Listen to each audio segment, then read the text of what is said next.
for 6 years. I did not neglect. That's the key. I found sort of positive reinforcement, building good habits. Now, the second benefit of positive reinforcement is that it creates the energy to make all the friends you can, read as many books as you can, develop as many skills. I'm telling you, once I got on track, I've never looked back. Pick up the challenge. Go for it. Between the men who earn big incomes and those who earn small incomes is that those earning big incomes decided to earn more. They're the people who made it their business to earn more. You see, a woman who does not think about baking an apple pie for dinner tonight will never think of looking up the recipe for apple pie. Without the decision for pie, there's no motivation for checking out the recipe. A man who does not think about driving his car to St. Louis, Missouri or Nacogdoches, Texas will never get road maps which show how to get to St. Louis or Nacogdoches.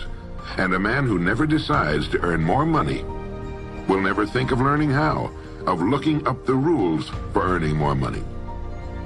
You see, people do what they make up their minds to do. So get rid of the ancient superstition once and for all that people who earn big money are special people, or lucky, or get the breaks, or had money to begin with, or knew someone, or are smarter, or anything else.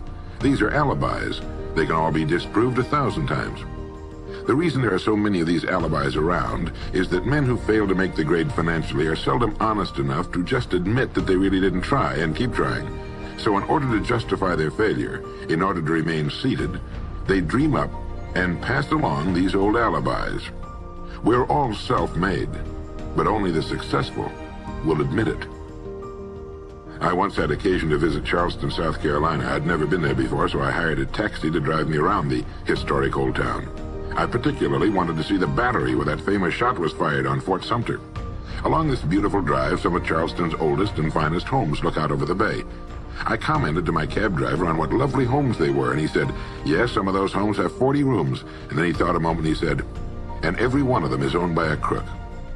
This is how the have-nots justify themselves and their lot in life. I didn't say anything because I didn't feel I was entitled to advise him or try to straighten out his thinking.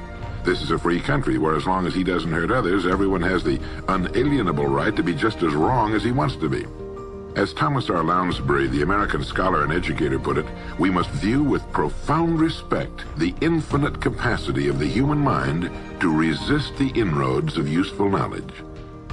My taxi driver and men and women like him all over the world have been kidding themselves and holding themselves down and refusing the bounty and abundance of the world for centuries.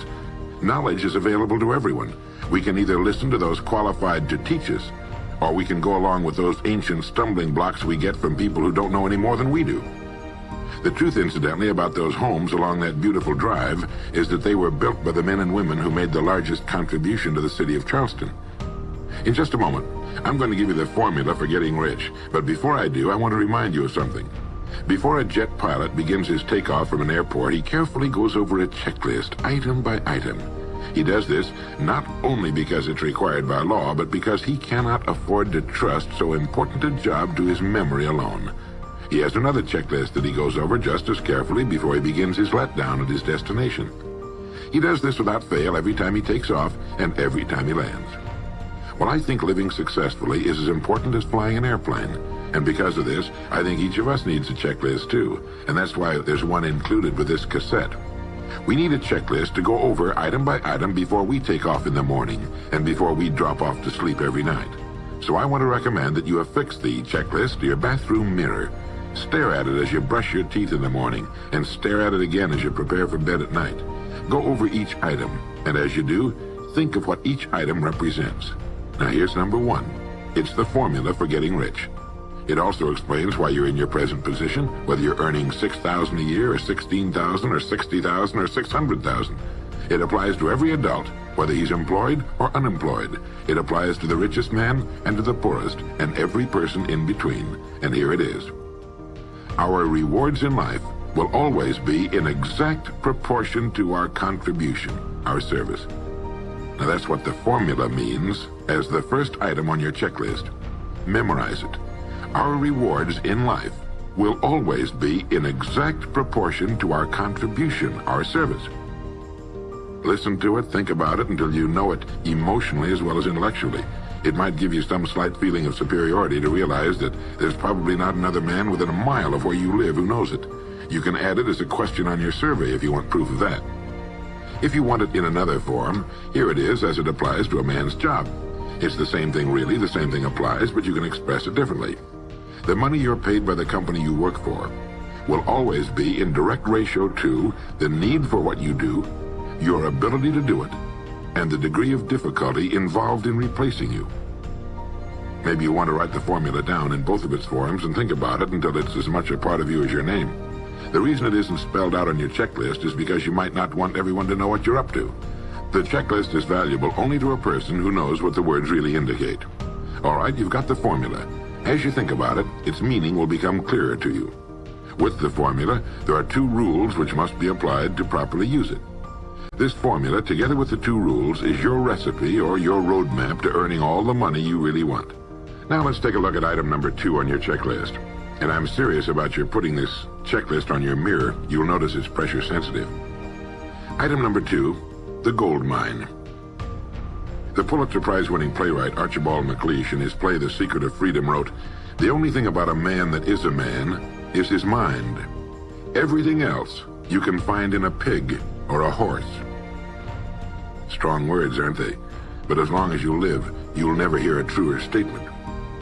The key to every human being's success lies in his mind, the gold mine between his ears. One idea can make you rich. A lot of good ideas can move you steadily upward in the work you do, and ideas are free.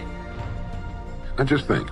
There's nothing now being done commercially that will not be done better, much better in the years ahead. Next year's homes and most of what's in them will be better than this year's. Next year's cars will be better. Next year's manufacturing, distributing, marketing, and selling and advertising should be better. Nothing is now being done as well as it must be done in the future. And every innovation, every new improvement will be somebody's brainchild. Now what's your specialty? How many good ideas have you come up with during the past year? If you continue on as you have in the past, where will you be and what will you be earning, say, a year from now, 5 years from now?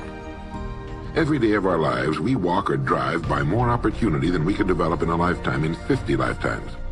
Back in the 20s, Sinclair Lewis wrote that you can kidnap a man, blindfold him, take him to any city in the country with a couple of notable exceptions, put him in a chair in the downtown area, take off his blindfold, and he could sit there a week and not be able to tell you what town he's in. The streets are all alike. The buildings are all alike. The businesses all look alike. This is still largely true today.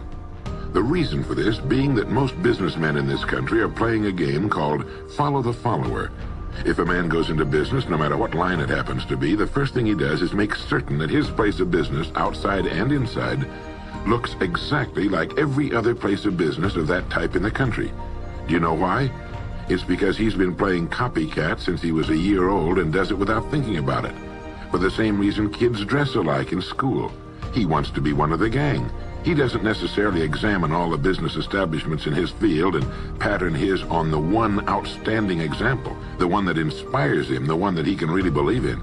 He just does what everybody else in his business is doing, and by this simple process, he guarantees his own mediocrity. Whose drum are you marching to, if indeed you're marching to anyone's, and why?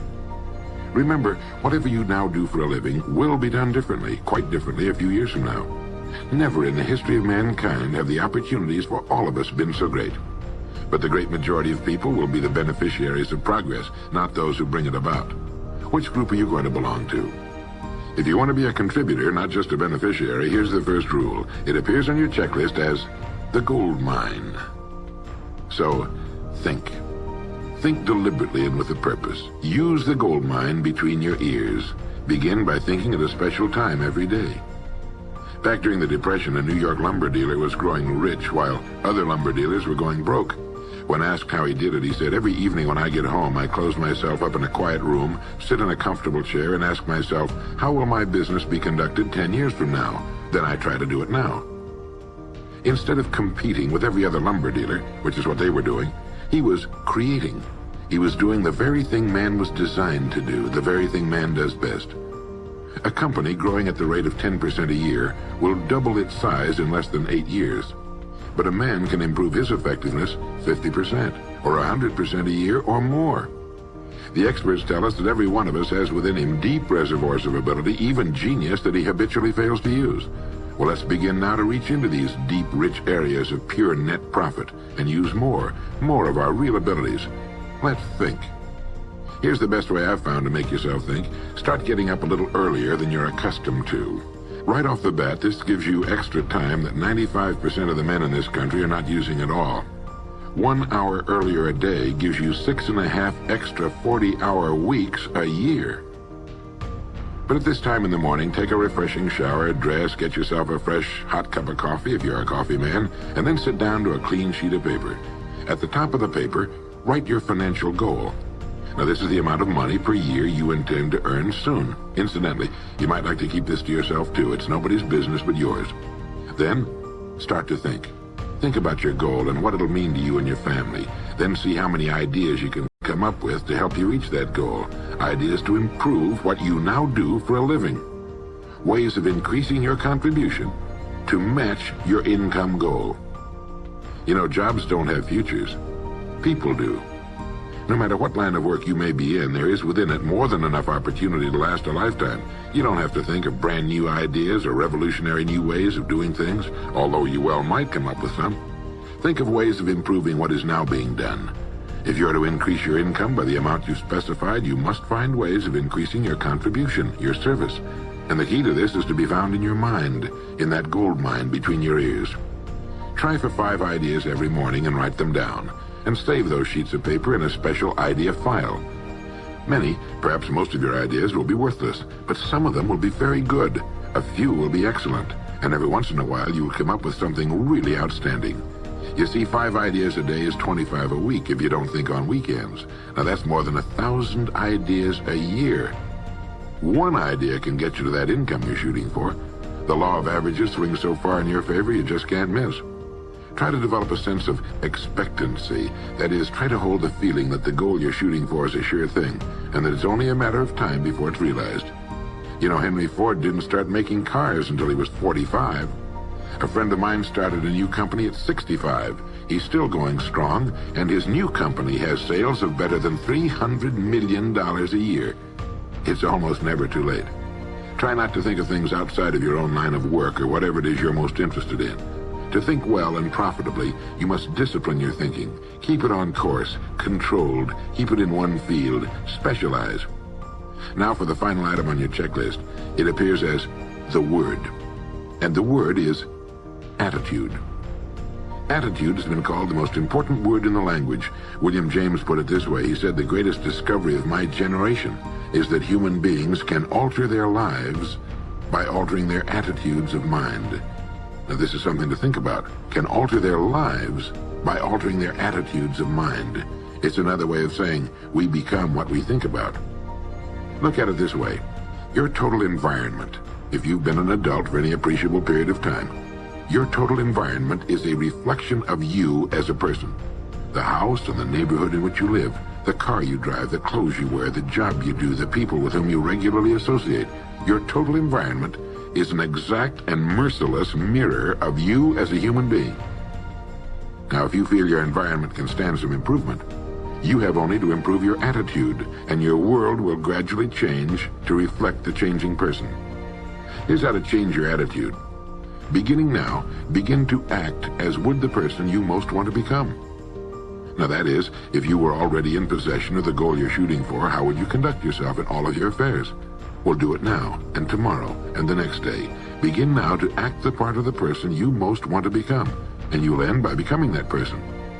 Subtly, in little ways, in the way you dress, in the way you talk, in the unfailing courtesy you show to every person with whom you come in contact, begin to act the part of the person who has already achieved that which you're shooting for.